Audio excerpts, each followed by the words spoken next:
mag-harvest ako ng strawberry kasi yung iba nito ay overripe na. Yan po, pagkadaming hinog mga kalalabs, oh. Sus. Kita ninyo yan, oh. Huh. Wow, laki, oh. Yan, oh, laki. Inuna ko muna dito sa likod kasi ito sa likod mga kalalabs. Dito sa likod, marami ding bunga. Yan, oh, ito, oh. Sus. Oh, i-testing natin mga kalalabs, ha. Okay. Yan, oh. I-testing natin, hugasan natin, kakainin ko ito, oh. Hugasan natin kasi ano, may ano tayo dito. Yan, oh, may maraming tubig dito sa garden. Yan mga kalalabs, oh. I-testing natin, ha. Oh. Ito mga kalalabs ay matagal na ako nag-harvest nito ba kasi ano ito sa mga kalalabs hanggang wala pang runner ay patuloy yung pagbunga niya ba. Yan, oh. Sus. Yan, oh, malaki ba? Yan, oh.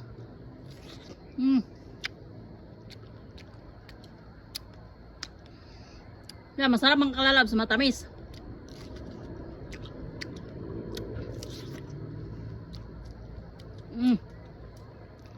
Meron pa.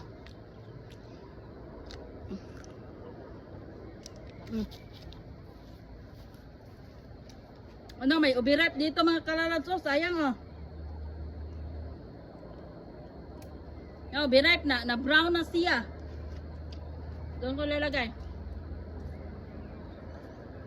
Ano ito, oh, sus, oh.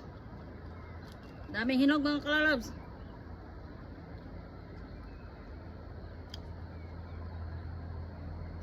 Yan, itip natin.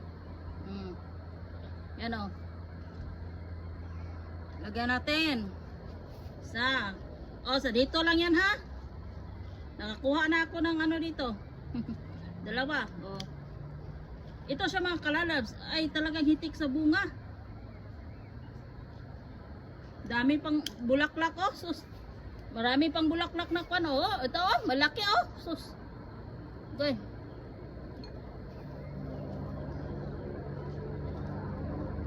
Yan.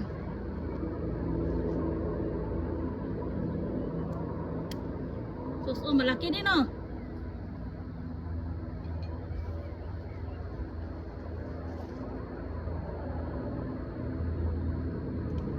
Oh, meron pa, oh.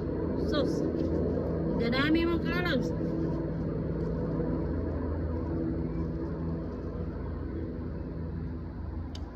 Oh, sus. Dadami.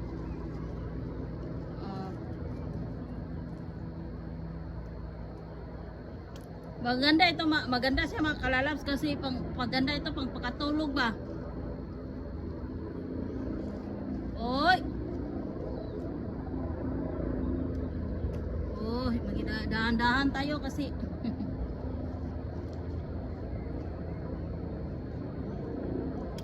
Sus, pagkadami mga kalalabs. Oh, ito, malaki. Oh. Ito, malaki. Sus. Mabigat siya, mabigat. Ito pa, oh. Hinog to, hinog. Hinog, ay, hilaw pa. Minsan kasi, meron dito ba, nakatago. Oh, dito na naman tayo. Sus, meron pang tatlo dito.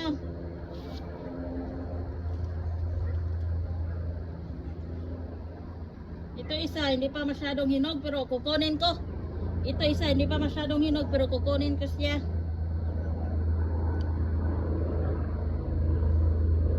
Sus, magdadami mga kalalabs ay. Oh. Sus, meron pa. Oh, kita mga kalalabs, oh, tingnan nyo. Ito, meron pa sa likod, oh. Yan, oh, may mga hinog pa dito sa likod, oh. Yan, oh.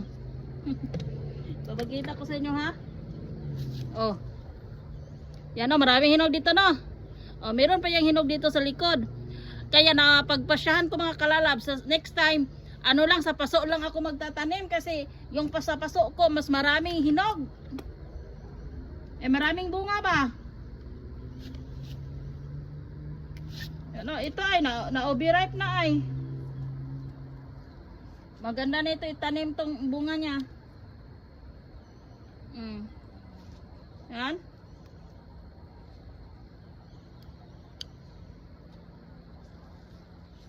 Sus, ito tingnan niyo mga kalalabs, oh. Ganito siya pag hindi na ma-harvest mga kalalabs, no, magiging brown siya. Yan. O ganito. Pero maganda itong harvestin yung ano, yung seeds niya ba. Pwedeng kuan itanim. Hayaan niyo tong ganitong mga kalalabs kasi ano, pimples ba dito tumubo tapos pinusa ko. Sus, sayang mga kalalabs, oh. Yan, oh. Ito din. Yan. Na ganito na siya mga kalalabs, pag overripe na siya ay ano, kukuyos na siya ba. Yan, kukunan ko ito ng buto. Kasi pwede tayong magtanim mga kalalabs mula sa buto or sa runner. Okay. Inuuna ko sa likod, oh. Mas marami talaga mga kalalabs.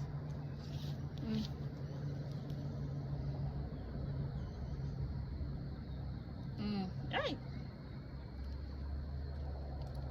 Yeah, next time mga kalalabs, dito na ako sa kuan. Kaya lang na overripe. Ano, sinasadya ko kasi minsan mga kalalabs na, sayang ay.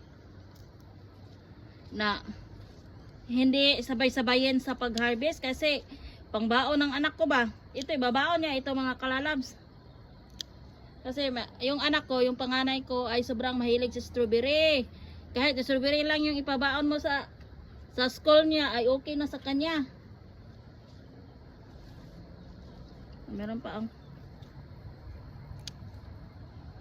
gusto ko nito mga kalalabs ay talagang mahabang harbisan kasi last week of September or start na ba September, lagi na ako nag-harvest nito mga kalalabs. Maaga ko kasi silang tinanim ba.